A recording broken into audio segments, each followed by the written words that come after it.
Welcome back, ladies and gentlemen, once again to Starladder Season 8, Day 24. I gotta turn my sounds back on. There we go. I'm Zyori. With me once again is Fogged. That pirate music really getting me in the mood to cast some Dota here. We've got Game 2 of 6 coming at you live. Empire versus the QPad Red Pandas. Fogged, my friend, welcome back. How you feeling? Feeling just fine. Just ate a very delicious steak sandwich. Gotta get that protein in the morning. Feeling pretty good. Yeah, yummy, yummy. I had eggs on a bagel. Nice. Yum. I'm glad I didn't listen to the music that you were playing either. Oh, you don't like pirates? I didn't even turn it on for a second, so I don't know if I do or don't. Oh. We'll play it after so you can have a sample. Barbosa is Hungry, one of my favorite tracks off the Pirates of the Caribbean soundtrack. Oh, it's a good one. Very, very triumphant music. So, this match here, I think this one is, for lack of a better word, a little bit of a throwaway matchup here, unfortunate as that may be. Team Empire, a team with a lot of prowess, a lot of big names on that lineup, actually have not fared so well in this Starladder Season 8 round robin. They are sitting 8-7 right now. Their chances of making it to that top 4, very grim. It is a dark day for Empire fans across the world. The QPad Red Pandas, they are definitely out. They are sitting 3-10 at the moment. So this match is all in good fun, and of course there is still some on the line. There is seeding involved for the next season of Starladder, so throwaway match probably isn't the best descriptor. It still does matter, it still carries weight, but in terms of top 4, negligible for these two teams. So we'll see if that affects the draft a little bit. If they want to experiment, try something a little different, use some of those new heroes, maybe Slark or Huskar, this could be the game for it. But we'll see. Slark's already banned out, but yeah, what a bummer. Ouch. Good. Do you like Huskar? Well, I guess we could talk about both of them, but Huskar is still a possibility here. Do you like him? Is he good? Is he weak? Is he strong? Where's he at? I think he's kind of crap, to be honest. But I like it. I mean, he doesn't do that. He doesn't do that bad versus OD though. Like if you put a Huskar in there, like he just fire arrows you. What do you do? Stand there and take it like a man. That's what you do. Like you're gonna get majority of the CS in the first few levels and everything as OD, but Huskar, once he starts getting some levels in his fire arrows, actually can push you out of the lane. But I don't know. I'm not a fan of the Huskar hero anyway. I still haven't seen anyone try the Huskar Dazzle, and I know everyone flames me for being a Dazzle fanboy, but that is a combo that's actually quite scary in some cases. You know what else is quite scary? Omni Knight with the Huskar. Oh, I haven't. I want somebody to pick Omni Knight in general. Was it you that we had on the morning show that was telling us that Omni Knight isn't total trash, even though nobody picks him? Somebody said that, and I'm forgetting who it was. Sorry I'm not sure. Throwing you under the bus here if you're not an Omni Knight fan, but I like the hero. He's just kind of lame. So. Lame in the you get flamed for picking him as an Omni Knight player, or lame in the he's not very good. Playing against him is quite obnoxious, but he's hard to pull off. I don't know actually. Yeah, but he just needs a lot of farm. That's his biggest problem, I think. Yeah. Now we see Empire actually picking up Bristleback, Visage, and Venomancer right away. Yeah. And that's a Death Prophet. The QPad. And that hero is actually very strong, this Death Prophet. A lot of people don't think it's nearly as strong as it really is. It crushes towers and does an incredible amount of damage, honestly. Yeah, Death Prophet is scary. One of her problems is she doesn't really have a great escape mechanism, and especially before you get those points in Exorcism, she is very, very slow and susceptible to ganks pre-level 6. So if you can shut her down, stop some of that momentum, she can really fall off pretty fast. But conversely, if she does not get shut down and picks up a lot of momentum, boy, can she be scary, especially if she goes for the fast Yules. That's the build that I'm a big fan of. But I don't know. How do you like to build your Death Prophet? I like the phase Yules. Phase Yules, just movement speed and stuff. Yeah, I like the movement speed also. Yeah, but they also pick up this. They also pick up this Alchemist with Death Prophet. So Alchemist is pretty good because the minus armor and everything as well. So. And they're going for a quick, good push lineup on QPad. This is gonna be pretty mid-game oriented. But Empire has pretty good turtle with this Venomancer, and they have high burst. Like Visage and Shadow Fiend and everything with all versus Death Prophet is probably gonna get nuked down if he's out of position at all. So. Yeah, that's definitely true. And with that Juggernaut 4th pick, like you said, a very mid-game oriented lineup. I was talking to Merlini about Juggernaut and how that he sort of can be a hard carry if you build him as such, but everyone that picks Juggernaut seems to favor the Ag Scepter build and focus about the ultimate and make him much more of a mid-game presence where he kind of falls off past that 40-minute mark or so. So safe to say, I think QPad will be looking to knock down some towers and take a pretty decisive victory somewhere around that 30-minute mark, if not earlier, or at least do some crippling damage. Still curious how they're going to run this Alchemist. Probably going to be support. That's where most teams seem to be putting him. But I'll always have some hope for maybe some farm priority coming his way. They will need an offlaner, though. Clockwork going to be banned out here. Furion banned out as well. This could be a bounty hunter game for QPad. That actually wouldn't be too bad. I like this next pick a lot, too. Yeah. So strong versus Alchemist, honestly. And then just the mana burn on on Death Prophet, and oh man. Right now I'm liking Empire's lineup a lot, honestly. Yeah. I'm curious exactly how they're going to lane it, though. Who's going to be their mid-choice? You sort of assume it's going to be Shadow Fiend, but based on the supports, it could be a Nyx mid, tri-lane Shadow Fiend, off-lane Bristleback. They could do a solo safe lane Shadow Fiend with an aggressive tri-lane with Bristleback in that position. They've got a lot of options here with how they want to lane this. I feel like Empire's always been one of those, Russian YOLO teams. They like doing aggressive tri-lanes a lot, so maybe we'll see that coming out this game. Yeah. Yeah, they are. That's for sure. That is a good way to sum up their play style, I think. A Russian YOLO team. They really do. When they run at you, they dive your tier 2s with tier 1s up. Like, yeah. Yeah, they like that aggression. It's pretty fun. But I do like this lineup, and I like that there are a lot of different ways to lane it. It makes it a lot more difficult for QPad here with how they want to set this up. Yeah, and also, on top of everything that Empire has going for them, they're also dire, and they have, Shadow Fiend, Bristleback, the Goo with the minus armor, and Visage if they get a medallion. Yeah. Pretty easy to take a Rosh. Very true. Some easy Roshan action. I guess well, I don't know that they could do a level 1 Rosh. I think they could try. I don't think this is the best lineup for it, though. We have seen a few teams try it, but no one has successfully done it so far in Starladder Season 8. We saw it attempted once or twice, but it was scouted out and proved ineffective. But here we go. Lich going to be the final pick, so now this makes me wonder a bit. Maybe this will be a one-position Death Prophet. I don't know how either side is going to lane this. Actually, a lot of possibilities here. Curious about what role the Alchemist is going to play in particular. Yeah. Pour myself some water. Yep. Dude, I'm thirsty, man. No, it's by all means, It's just not a sound that you hear over the mic very often. Just like that is quite true. Are you casting from the bathroom, or is there? I mean, it's all good. Whatever you got to do. We're not on cam, so. I have ice in one cup, and I have water inside of a big thing. So. Very smart. There you go. I like my water chilled. Yeah, there you go. So what do you think about Lich right now? That's another support that we can talk about because he kind of fell off, right? Yeah, he really has. I mean, I think he's still pretty strong, honestly. He gets his levels no matter what happens, even if he kind of gets shut down because of the sacrifice. And he does, early game he denies a lot of experience if he's being put in the off lane. He's just denying it constantly. He gets his levels, and then once he hits 6, he's pretty damn powerful. The problem is his ult's kind of a long cooldown and everything. And he's just overall a little bit weak, but Ice Armor also scales really well because it also hits range now, so. Yeah. That's true. We don't talk about the Ice Armor buff very often. That is one thing that Lich brings to the table, but it seems that part of the reason he's fallen off, at least in my opinion, is that the edge he gives you in the laning phase is helpful, but it doesn't really seem to translate into victories. And if your team starts to fall behind in the early phase, he's sort of that passive support that doesn't really have a huge ability to make big recovery plays. If you have a support Alchemist, a huge unstable concoction can turn a fight around, and he's a playmaker. Crystal Maiden's sort of similar. A huge freezing field can turn a fight around. Lich, it's not very often we see the Chain Frost turn a fight around. I think the missile moves too slow is part of the problem. We see teams it's sort of like Enigma, where there was that while where it's just like, oh my god, Black Hole's broken, and that's like, well, maybe if we just spread out a little bit, Black Hole won't be so scary. And Lich sort of feels similar to that, where if you just stay spread out, it kills so much of his power. I like Lich a lot, actually, with Alchemist, because if that concoction catches 2 people, it's pretty devastating. Oh yeah, that's for sure. That's definitely true. In niche picks where you have sort of a wombo combo, that Chain Frost can be huge, but I can't even remember the last time I saw one of those really epic Chain Frosts, right next to each other, just double kill. It's been a long time since I've seen that.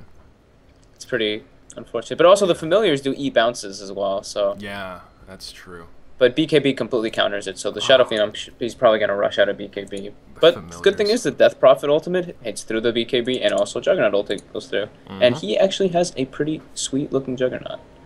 Let's see here. Let's take a look. Wow, look at that helmet. That is pretty sick. I always like to make notes of the cosmetics here. Give those guys some shout-outs. And yeah, of course. I like this helmet. It's not one that we see too often. I guess we don't see a lot of Juggernaut, but it's pretty sick. Yeah. Pretty sick. But yeah, the Visage Familiars. Oh god, they're ridiculous. I know. I just learned not that long ago that the Familiars can take off Nightmare, and then they can still fly around when they're nightmared. You know, the Bane sleep. That shit's ridiculous. Yeah. That's insane. That's insane. Like, the fact that they can take it off doesn't bother me, but the fact that they don't even sleep. Yeah, that they don't go to sleep. It's like, what is this? This is just... It's like a lot of these, like, you know, visual bugs, like Windrunner Shackle, just like, oh, the familiars just keep going with Shackled. They are like, they don't even count as units. They're like superior units. They're immune to like smoke coming out by QPad. Everything. Yep. They're gonna smoke forward here. I don't know if they're gonna catch someone. They'll throw a ward down here, a nice aggressive ward outside of the pull, and their smoke will expire. Visage. Always want to fly. It's the smoke. Phew. Close call. I thought Crystal Maiden might get in range for a frostbite real quick, but not going to find it. So, all right, let's talk about these rosters a little bit. On our Radiant side, we do have Team QPad, aka the QPandas, and they are going to filter out to their lanes here. They do have 3 stand-ins. Durham tagged up as an official member of the QPad squad. One quick thing I want to interrupt you with is they're doing the Veno Ward and Shadow Fiend stacking up souls from Roshan. So look at that. Yeah. I've actually seen this strat before. Look at that. 8 souls to start things off. That is really important to point out. Yeah, so go ahead, my bad. Yeah. No, by all means. I saw the graphics down here by the Roshan pit on the minimap, but I didn't really think to check it. That's a cute little play that you can do, and going to make Shadow Fiend's life a lot easier. So anyhow, looks like we will see a tri-lane up here in the top. Durham going to be on the Alchemist, stand-in Villic going to be Juggernaut, and RMN going to be playing on the Crystal Maiden. In the mid, it will be Blue Banana on the Death Prophet, going to have her work cut out for her here, as Shadow Fiend is already off to the races in terms of last hit damage, hitting for about 67, Death Prophet hitting for only 59. So normally Death Prophet would have a bit of an edge to start things off, but not even going to be the case here. In the bottom lane, it will be SLHZ on a solo safe lane Lich, which is an interesting change of pace here. On the dire side, we do have Team Empire. Mag going to be in the bottom lane here, a little bit of long lane Nyx Assassin. In the mid, it will be Resolution on the Shadow Fiend, and then up top, they will have Silent farming away on the Bristleback. They'll be supported by Always Want to Fly on the Visage, and Van Score going to be on the Venomancer. Yeah, and this is pretty interesting because Lich solo, this sounds like some Han stuff. You remember that Plague Rider crap, but whatever. I'm not going to go into that at all. But it's actually very strong, honestly. But Nyx at the same time is also a really strong solo hero because of this base regen he has. He has 3 base regen. Wow. And he has a poor man shield as well. So he's not really taking that much heat from a Lich, but I guess we'll see what ends up happening. Yeah, it is true though. That is sort of a classic. The equivalent of Lich in Heroes of Newerth in the long lane was a little bit more popular, where they would just basically sacrifice the long lane and just try and deny farm to what would be the Bristleback here in this match. So we'll deny a little bit of farm going the way of Nyx Assassin, and the nice thing is that Lich is going to soak up all of this solo XP. Which means he's going to hit level 6 pretty quickly, and he can move around a bit. So maybe some of that stuff I said earlier on about Lich isn't a big playmaker and we don't see big Chain Frost, maybe that'll be different here, as now Lich is going to have a lot more farm priority than these supports up top, as he's already almost level 4, if not, sitting level 3 right now, and up top the support's just hitting level 2. So I'm actually kind of curious to see how this is going to work out for QPad, and if Lich can make some big plays happen. This Death Prophet's going to have a miserable time in mid lane, though. Yeah, not off to a good start. 5-2 versus the 12-12 Shadow Fiend. Though, of course, 9 of those denies were on the Veno wards. So, really 12-4 right now. Still a huge disparity between the two.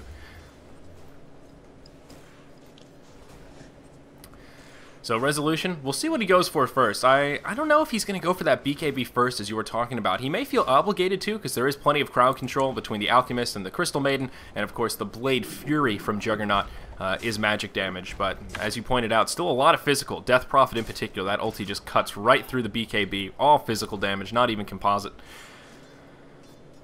So I don't know, kind of curious what route he'll go for here. Could this be a game where Shadow Fiend may want to grab something more mobile, like a Shadow Blade or an early Blink instead?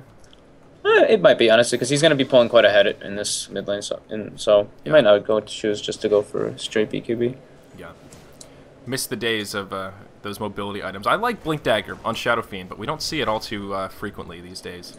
Yeah, Dendy's one of the ones who loves that. Yeah. Yeah, it's nice to see some aggressive Shadow Fiend. The Shadow Blade, I sort of suggested it half-jokingly. That's more of a pub build. You really don't see that in competitive all too often. Yeah. Don't even really see it in pubs all that often either, to be honest. Yeah, and Lich is actually almost 6 already, and Nyx is only level 5 now, actually, so... Yeah. About halfway to level 6. Oh, up top. Very slow game here. 4 minutes, no kills on the field quite yet. This tri-lane on tri-lane I thought might be a little bit more aggressive, especially on the side of QPad, but here we go. Always Want to Fly going to be the target. Charging up that concoction. Durham not going to be able to get there in time, and they're actually going to try and turn it around. RMN going to be in some trouble. Concoction finally going to fall, but Crystal Maiden going to be the first to go down. Now Villic going to get turned around on as well. He's going to take a good bit of damage. We'll suck up those wand charges for a little bit of extra sustain. Silent trying to path block, and they're going to make it a 2-0. Empire going to come out way ahead. I was just about to say QPad are the ones that have that aggressive potential with all their crowd controls on top of the Blade Fury, but Empire are going to get the better of them. That was pretty weird. It looked like they were confused on what target they really wanted to go on. I thought that they were going to get the first blood there. They had the opportunity. They could have just gone on the Venomancer, but then they like indecisively wanted to go for the Visage again. That was kind of strange. Yeah.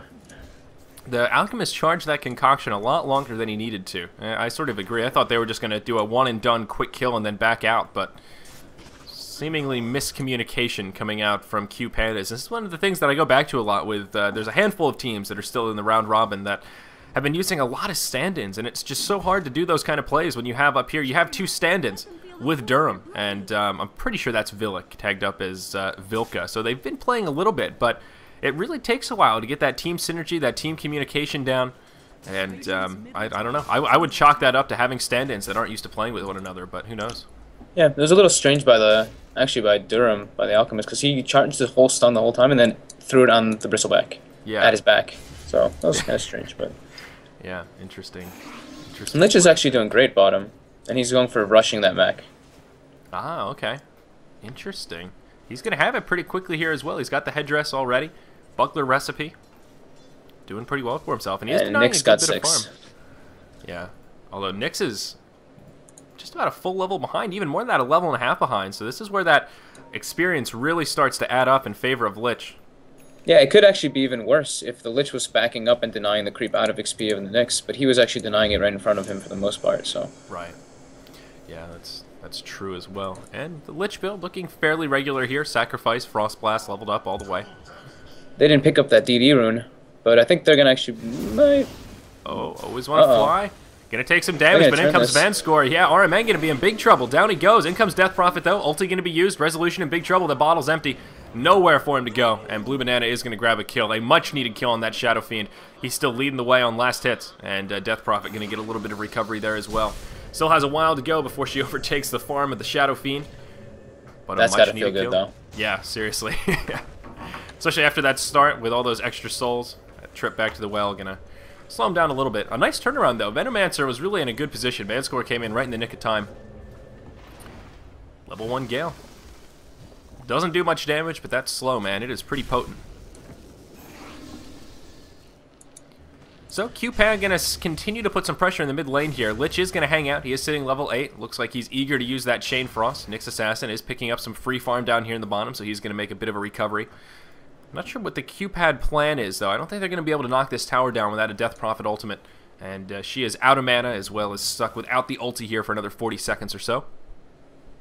Yeah, actually, I kind of found it strange that even after them not getting that first blood up top, they didn't just switch someone down to bottom and go for a kill on the Nyx. Just get a Crystal Maiden down there with Lich. You have a pretty high opportunity to kill this Nyx. Yeah, and you can use that Chain Frost with creeps nearby as well, especially if you position it. There's only 1 or 2 creeps left. You can get some lucky bounces if you have the CCs to keep the Nyx in place. Definitely a possibility. Now the Nyx has ultimate, so it's a little bit harder, but... Yeah. Yeah. And Lich is actually pretty well suited to deal with Nyx because it makes his mana burn kind of a moot point. Because, of course, Lich will just sacrifice back up to full mana anyhow. So it does limit some of the annoying harassment that Nyx can put out that is pretty effective against other heroes. Although, looks like they may take heed to your advice here. RMN going to rotate towards mid. We'll put a ward down. Get a little bit of lane control, go in the way of the Death Prophet. And may rotate down to the bottom lane. Just taking it easy. Slow and steady. These are pretty even, actually, looking at the experience here now. Yeah. Gold's a little bit favoring Empire, but... Yeah, a lot of that's just from the mid lane. Yeah. As Shadow Fiend still has a pretty sizable upper hand over that Death Prophet. I mean, the last hit score still 52 and 22. We'll hold that thought, because up top, Juggernaut in trouble. He's going to try and pour it out. Not going to make it in time. Plenty of right-click damage coming out from Empire. In a 1v3 scenario, Juggernaut going to take a spill up here. There's his blood puddle. Oh, poor guy.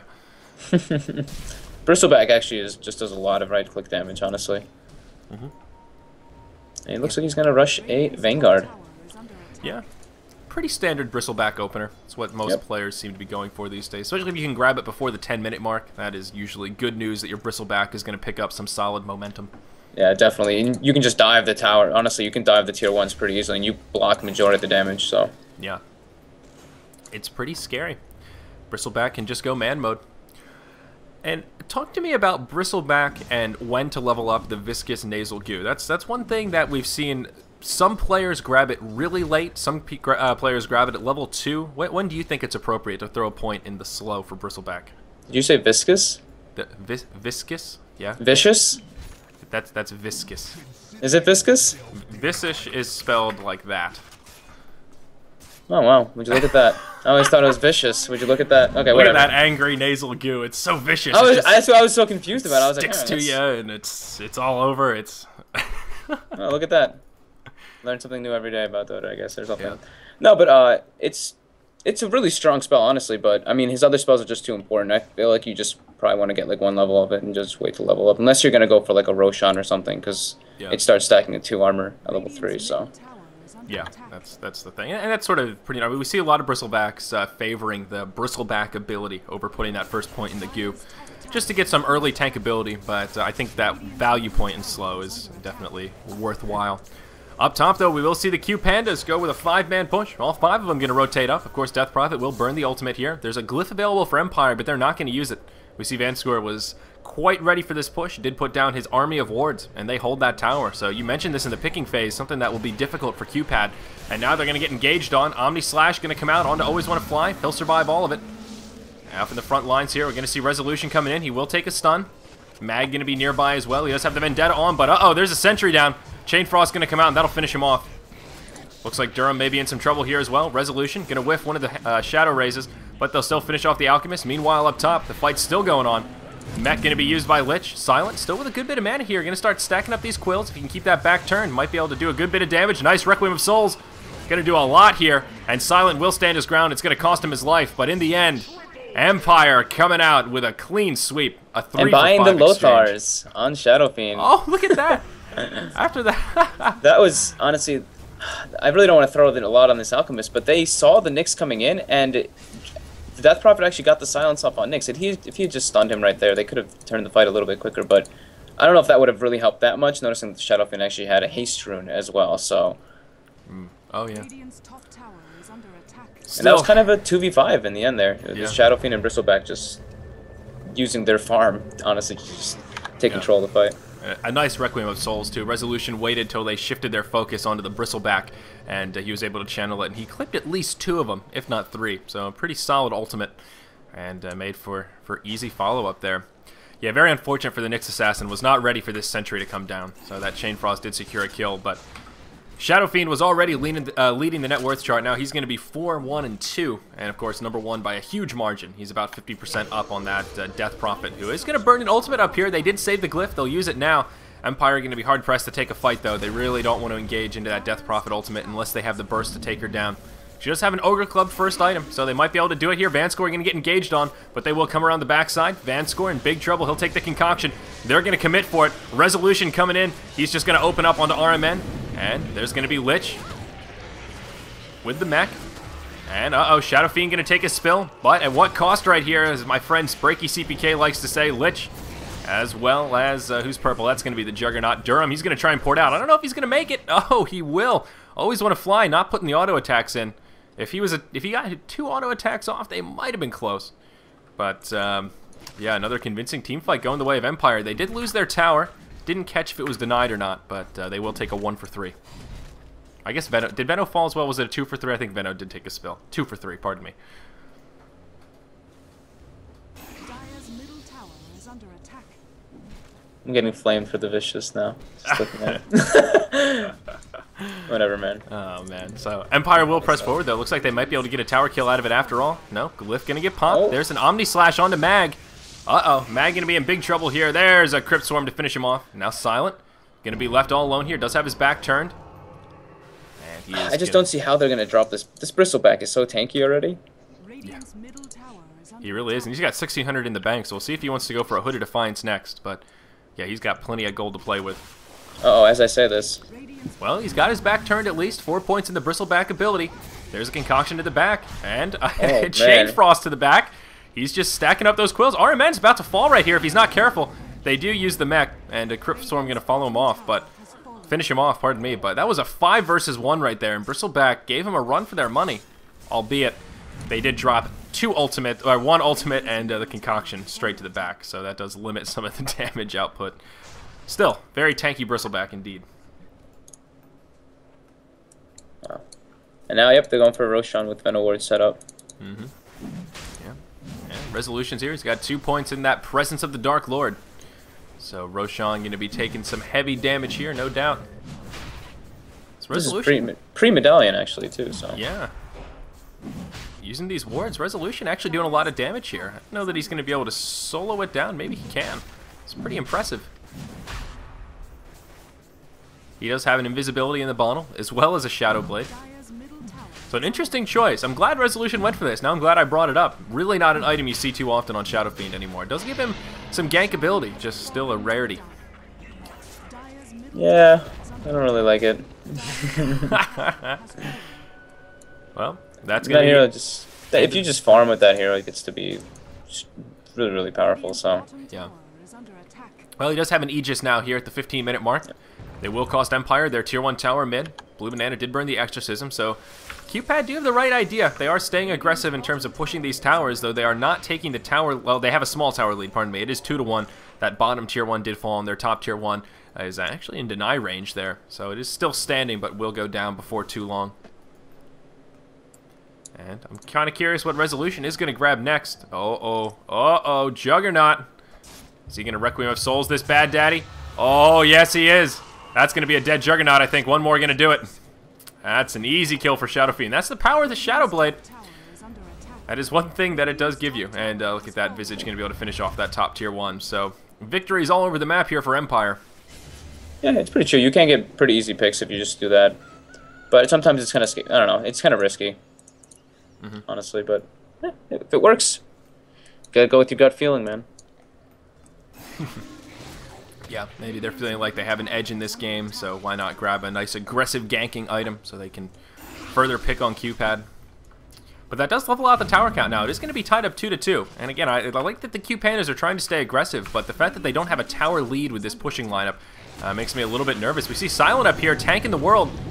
It's Silent versus QPad right now, and he is going to get a kill on the Death Prophet. Nick's going to come in and save him. Visage Familiar is going to be here as well. There's a Chain Frost, and Mag going to be in some trouble. Oh, the unfortunate bounces into the creeps, but will be enough to finish off the Nyx Assassin. Still going to be a 1-for-1, and Nyx will be the sacrificial lamb to keep Bristleback alive. Again, that's the power of that Bristleback that we keep going back to. He now has a plate mail. Smart choice here against the Death Prophet for sure. And this is going to be pretty scary, I feel like, for QPad, because Resolution is absolutely massive. And there's a double damage rune on him. He's going to be able to finish off. Uh-oh, he is going to fall. That's a wasted double damage rune there. He will burn the Aegis. Going to pop right back out. There's a sentry down at his feet, of course. Looks like he does want to pursue this Juggernaut. Healing Ward going to bring the Juggy back up to an acceptable level of hit points. And he will survive. And then Resolution actually popped his DD late. He hit twice before he popped the DD, so I think that would have definitely killed that Jug, but... Yeah. Sort of an interesting play. It's okay. It's okay. They still are in good shape here. Bristleback also did grab the Hood of Defiance as well to go with that plate mail. So now he is just a well-rounded tanky force. He's got plenty of armor, plenty of magic resistance, and also plenty of hit points with that Vanguard. I like this build from Silent coming out. And they do now have a mech, also going to be very helpful in these upcoming team fights. Sitting in the inventory of the Visage. And also Nyx Assassin going to grab himself a Blink Dagger. So they also have Initiation now. Empire doing well with their item pickups. Though QPanda's not doing so bad themselves. Death Prophet now going to have a BKB, also level 2 Exorcism as she has hit level 11. And they have double Drums of Endurance. Never like to see 2 Drum of Endurance on one team. A little wasteful, but I guess Lich feeling like he needs to up that HP pool a little bit. It is a good bang for the buck. Of course, the auras don't stack, though. Yeah, but I don't really like that on the Lich, honestly. Sort of an odd choice. Yeah. I don't know. I mean, what does a Lich go for next in this situation? He already has mech. He could have gotten a book, honestly. Yeah, Necro book. Could be something. It's pretty decent, because the quills kill it. Oh, yeah. And he really hurts himself with that, but I mean... Yeah, there's no BKB on Shadow Fiend either. His AoE might kill it. I don't know. Well, down bottom. Looks like we could see a fight break out. Resolution trying to bait it out, perhaps. He does have support nearby. This tower, very low. Bristleback going to come around the back. Silent has few fears right here. Maybe he should have a few more fears. Tower laying into him. Another unstable concoction to the back. Crypt Swarm to the back. Maybe he's okay. Tower will fall. Shadow Fiend going to grab that one. Looking good for Resolution. Well, I was gonna say, I meant to say Empire, but it is also looking good for Resolution. Yeah, he actually goes for the S and Y as well, so... Very mid-game oriented build here. Yeah. Van score. Uh-oh. He's going to take a stun. There's a freezing field. Going to do a good bit of damage here. Oh, the creep's going to come in right as the Omni Slash goes off. Still going to be enough for the kill. But untimely creep wave coming in there. It will be a 2-for-0 in the mid lane, but Empire did grab that tier 2 down to the bottom, so it did not come for free. A couple of nice pickoffs there for QPan, but the graph actually looking pretty scary. Empire with a pretty sizable lead. Nyx going to blink up to the high ground. Will use an Impale. Going to get off that Spike Carapace. Now Silent going to poke forward. That's a Chain Frost. Not going to take any bounces. Mag will go down. And now Bristleback just going to venture forward. He does get frostbit. Here comes the 2 vs 5. Can he do it? Can he do it? The Spirit's going to be too much for him, I think. He has taken most of it to the back, but just not tanky enough to go 1v5. Not quite yet, at least. Oh, man. Resolution actually was just like, you know what, I'm not helping you, and he actually went to just go farm. Porting up top, and yeah, he's going to clear up this creep wave. Looks like he's going to grab a Helm of the Dominator. So, another kind of mid-game oriented item here. Good to get a little bit of sustain for these team fights. He's also level 16, and I think he is the only one. Yeah, wow, Resolution with a lot of experience here in this match. First to grab that level 3 ultimate. And with that Shadow Blade, that's going to hurt. Yeah, the score's tied up, though, at least. Yeah, that's very true. Very true. Now, how is this Death Prophet doing? She's got the BKB first, as we mentioned. Kind of an interesting choice here. I would have much rathered a Yule's if I was in the position of Blue Banana. But I'm also just a big fan of that item on Death Prophet in general. I mean, I feel like he kind of was forced into this BKB, which is really unfortunate, instead of being able to get like more tanky or any more mobility. Because Nyx just is so devastating versus Death Prophet, because that hero has pretty high in-gain. It's 3 per level, so those mana burns really are kind of melting him. So it's true. I guess that's fair enough. I was thinking they don't have a lot of stuns, not a huge amount of burst damage, but between the Nyx, the Visage, and then the magic damage from the Venomancer, and Shadow Races on top of that, they do have a pretty good amount of magical burst. So I guess I see where you're coming from. Yeah. Forced into the BKB, but still rough for Blue Banana. And this is that time where Death Prophet really needs to be achieving more, I think. We're here about 21 minutes in. That 30-minute mark is a good rule of thumb for when these pushing type strats, really aggressive pushing heroes like Death Prophet, start to lose some of their potency. And considering that QPad has only knocked down 2 towers, and they've lost 4 of their own, I think Death Prophet has been a little bit underwhelming this game, unfortunately. Yeah, definitely. And Mag's actually hiding in the trees on the side there. And that's something else that actually we didn't point out was Empire blocked the Radiant Ancients, so Alchemist couldn't even do the Acid Spraying or anything like that to get some extra farm on them. Yeah, look at that. Smart. Oh, Nyx, he is going to Vendetta. He's going to poke out. He's going to go for Durham. Shadow Fiend's going to be right there. That's an easy kill. And now they've got the Lich setting their sights. He does have a Blink Dagger up. Impale not going to be up for another 5, though. And SLHZ will luck out this time. Lich is pretty fast. He's cruising around. And will survive. Looks like QPad. Do they want to rotate mid, maybe? Pick off these supports once again. The Visage Veno duo. Oh. Bristleback rotating in. Silent. He's going to man up here. He's going to go straight into the tower. Right away, Lich going to use the mech. And Empire just going to turn and start focusing on this tower. That's going to be the end of this tier 2, I think. Best they can do is hope for a deny. And wow, Lich actually going to grab it. Nice deny coming in there. And now Empire just going to back out. They're going to try and bait, perhaps, bide their time, and open up a window for this top tier 2 to get pressured. Resolution just laying into it. No glyph available for QPad. They might be able to get here in time to save it. He just started playing his own game for a bit. He's just like, you know what? I'm gonna go farm. He's like, you guys do your thing. I'm gonna go take this top tower. Sorry, guys. Gotta farm up this lifesteal. He's got another 2.4k in the bank. So yeah, Shadow Fiend's really farming well here. And just gonna sustain back up. And here's the wraparound. Silent coming in. Uh-oh. Lichy gonna be in a little bit of trouble here. Tower is gonna fall. Visage gonna finish it off. Now Visage gonna get engaged on. Mech gonna get popped again by the Lich. And there's the Juggernaut ulti. That's gonna be the end of the Visage. Gale did connect though. Yeah. Empire not gonna press their luck. They got what they came for. They'll be happy to trade their Visage for a tier 2, I think. And I'm wondering what this Juggernaut's going for. Is it gonna be a Deso, a Maelstrom, or just a straight BKB? Let's hope for something interesting instead of a BKB. Yeah. My heart tells me it's going to be a BKB, but I think at this point QPad is far enough behind that it would warrant something crazy. I mean, they're about 10,000 gold behind right here, and already 5,000 experience behind, even though it is tied up 15 to 15. Roche is going to be up reasonably soon. Empire should be able to grab it. I think a Desolator could be warranted here. Something crazy to try and cut through that armor, do a little bit of damage. I think just doing that sort of quote-unquote regular build, something standard like a BKB, might not be enough. Interesting to see him not go for that Ag Scepter, though.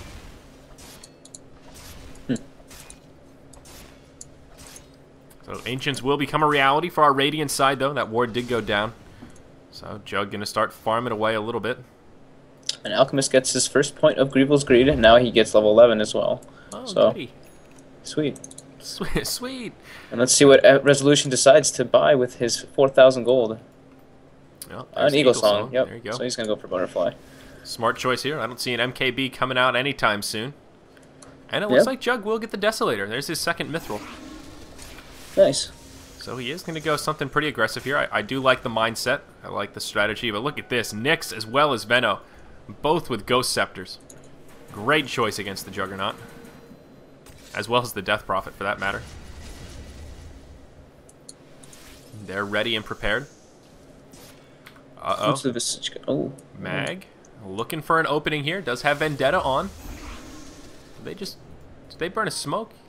That was interesting. Did they just smoke right there? And Nyx instantly revealed it? Oh. Yep. Look at that. So they know somebody's nearby. They've got the sentry down.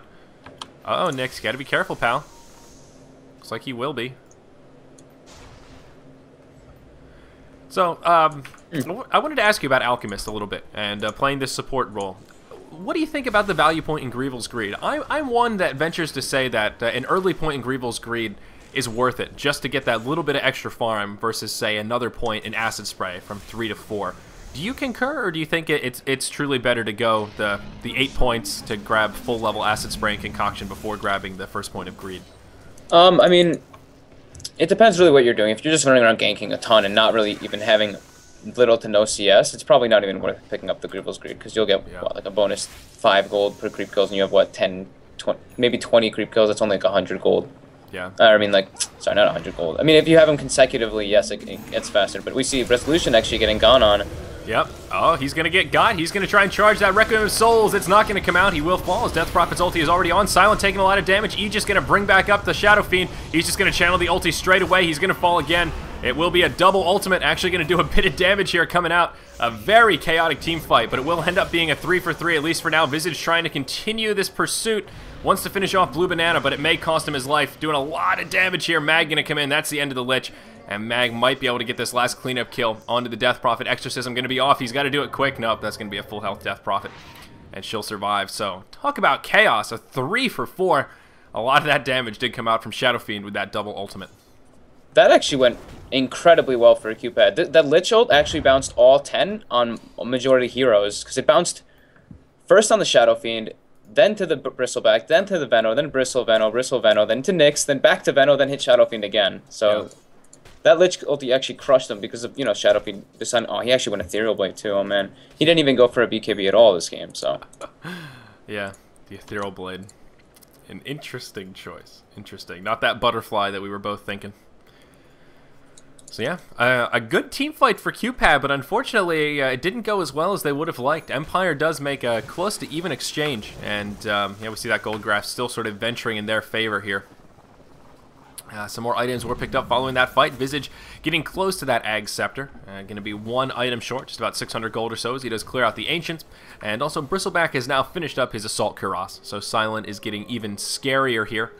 And, well, starting to pack more of a punch. That minus armor starting to add up between the AC as well as the presence of the Dark Lord. That's a lot of minus armor for those quills as well. And we see Death Prophet actually also picking up a Shiva's. So I actually like this a lot because now not only does he have, you know, the Lich armor at all times, so if he gets hit, it slows the Shadow Fiend, and the Shadow Fiend does not have BKB again, let's point that out. So Shiva's AoE slow plus the Lich slow is actually a lot, and they do find a pick on the Nyx at bottom in the meantime, too. Yeah, throw down the Sentry. So. Nyx just, he was kind of farming in no man's land a little bit, pushed very far forward, so he will get punished for that bout of greed right there. But yeah, Shadow Fiend, he may be forced to grab a BKB next. I don't know if he's going to. He does have another 2.3k in the bank.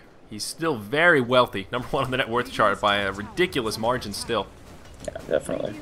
But yeah, I think BKB going to be a necessity here as this game continues. You see right here, Resolution taking a lot of damage. Needs to be a little careful. I don't know if you want to stay and tank that, buddy. I think Resolution is going to fall right here. Sentry Ward comes down. There's the silence. That is just a free Shadow Fiend kill. Empire feeling very greedy between that and the Nyx death just a few moments ago.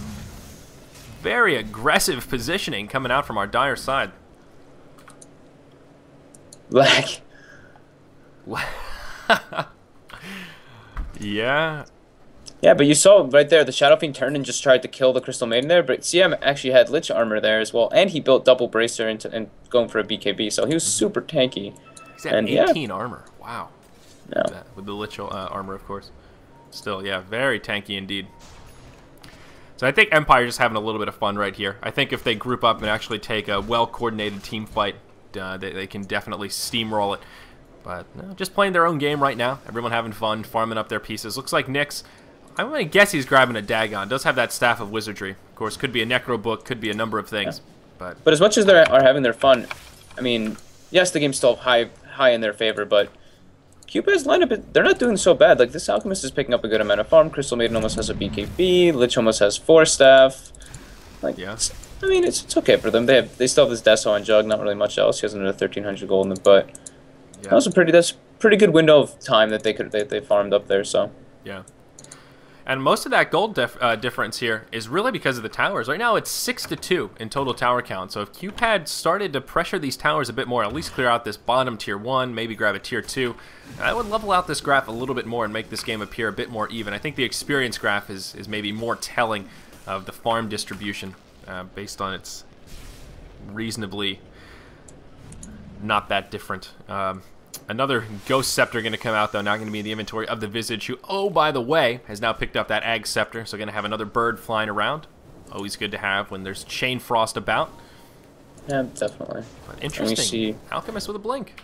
Yep, and Nyx going for a 4-step as well.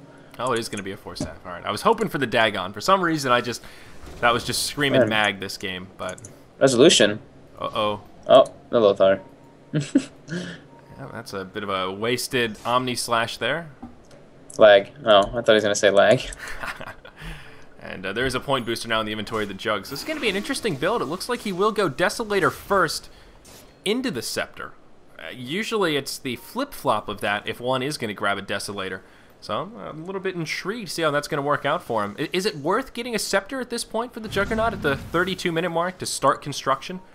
I really like Scepter, honestly, because it reduces the cooldown down to 70 seconds, so it's up a lot more often, as well as the extra hits. Oh, Mag actually going to take a Concoction while Ghost Scepter, so he will take a good bit of damage here. Veno going to miss the Gale.